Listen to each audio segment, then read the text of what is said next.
Bonjour.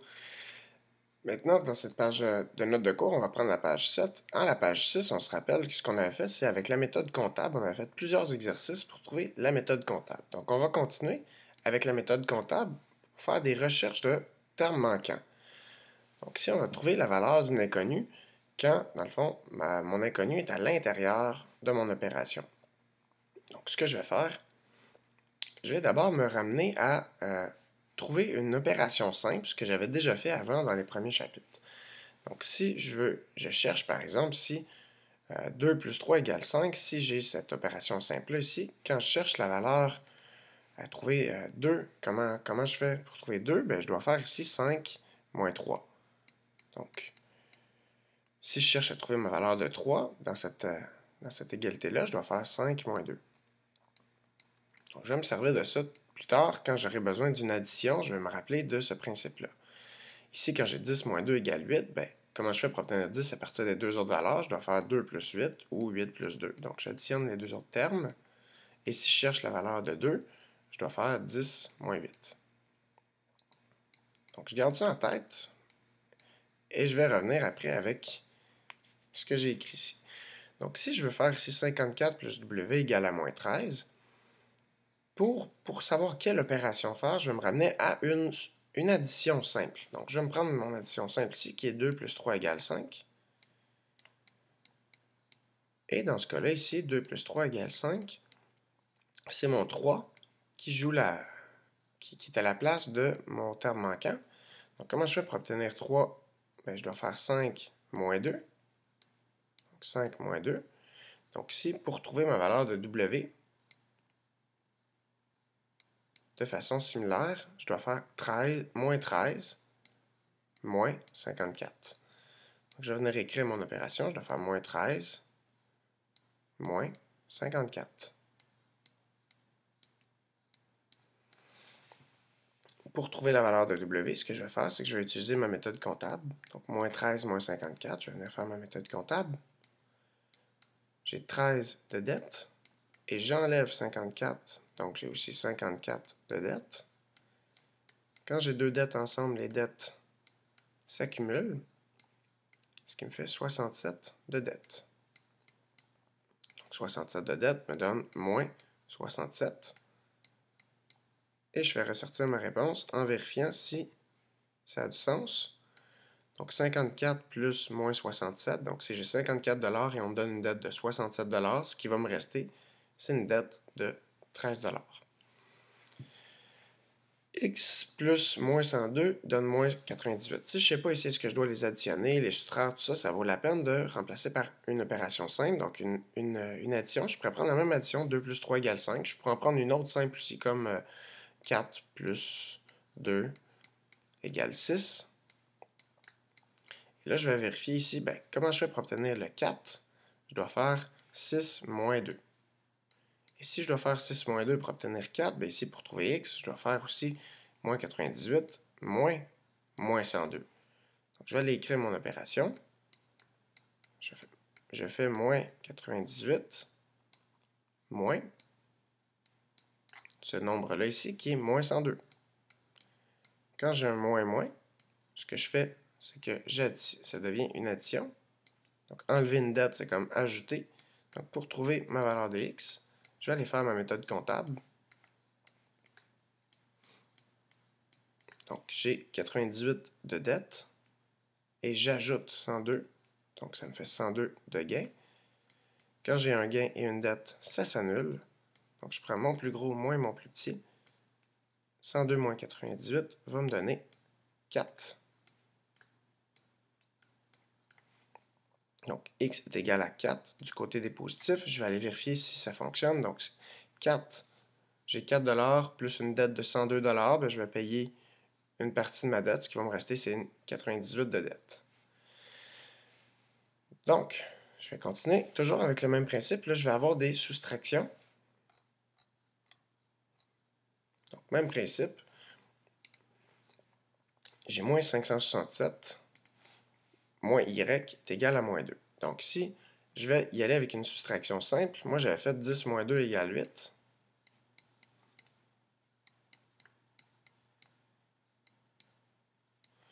Donc si ma valeur de y, mon 2, comment je fais pour l'obtenir? Ben, je dois faire 10 moins 8.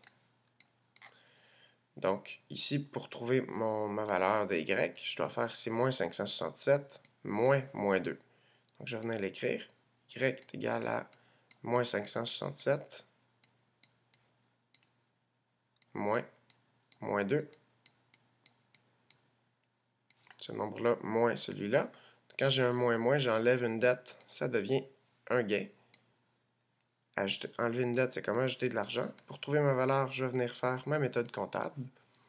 Donc, moins 567, c'est 567 de dette. Et j'ajoute 2, donc 2 de gain. Quand j'ai un gain et une dette, ça s'annule. Donc, 567 moins 2, ce qui me fait 565 du côté des dettes. Donc, 565 du côté des dettes, ça me fait moins 565. Je vais vérifier si ça a du sens. Donc, moins 565. Donc, moins 567 moins 565, ça fait plus 565. Donc, j'ai une dette de 567 et j'ajoute 565 $. Ce qui me reste, c'est une dette de 2. Ça fonctionne. Si j'ai z moins 12 est égal à 647, donc je vais remplacer ici par une soustraction. Donc, je peux faire une soustraction très simple. 7 moins 3 égale 4. Comment je fais pour obtenir le 7 ici? Bien, je dois faire ici 4 plus 3 ou 3 plus 4. Donc ici, je vais devoir faire moins 12 plus 647. Donc ma valeur de z va être égale à moins 12 plus 647. Comment je fais pour obtenir ça? Bien, je vais utiliser ma méthode comptable. Donc j'ai moins 12, une dette de 12, et j'ajoute 647.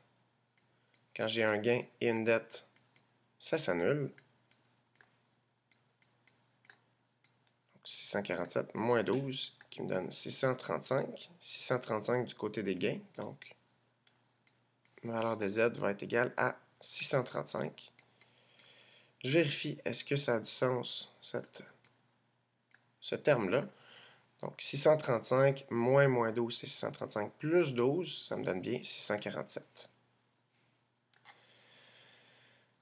Donc, je vais continuer maintenant avec des résolutions de problèmes. Donc, les résolutions de problèmes classiques, ce sont les résolutions de problèmes d'année, d'âge et de variation de température. Donc, on va commencer dans cette page-là ici avec quelques résolutions de problèmes d'âge. Donc, ce qu'on doit savoir, c'est que pour calculer l'âge d'une personne à son décès, on doit faire l'année de décès moins l'année de naissance. Donc, si je sais que Gilbertine est née en 1923 et qu'elle est décédée en 2011, à quel âge est-elle décédée? Donc, si j'identifie mes calculs, donc première étape, je vais aller calculer l'âge de Gilbertine. L'âge de Gilbertine. Je n'écris toujours pas très bien avec mon crayon. Donc, pour trouver l'âge de Gilbertine, ce que je vais faire, c'est aller calculer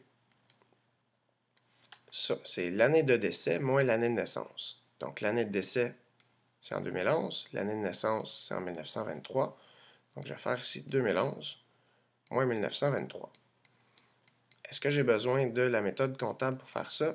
Non, je n'ai pas besoin de la méthode comptable. Je peux faire directement 2011. Je peux faire directement mon calcul ici à droite. Donc, 2011 moins 1923.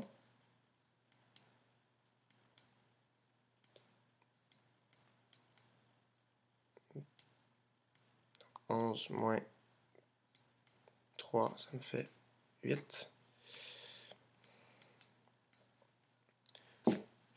Ensuite, je vais aller chercher mon unité de 1000.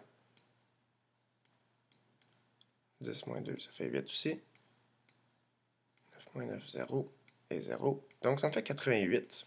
Mes unités ici, c'est 88 ans, parce que je cherche un âge. Donc, 88 ans.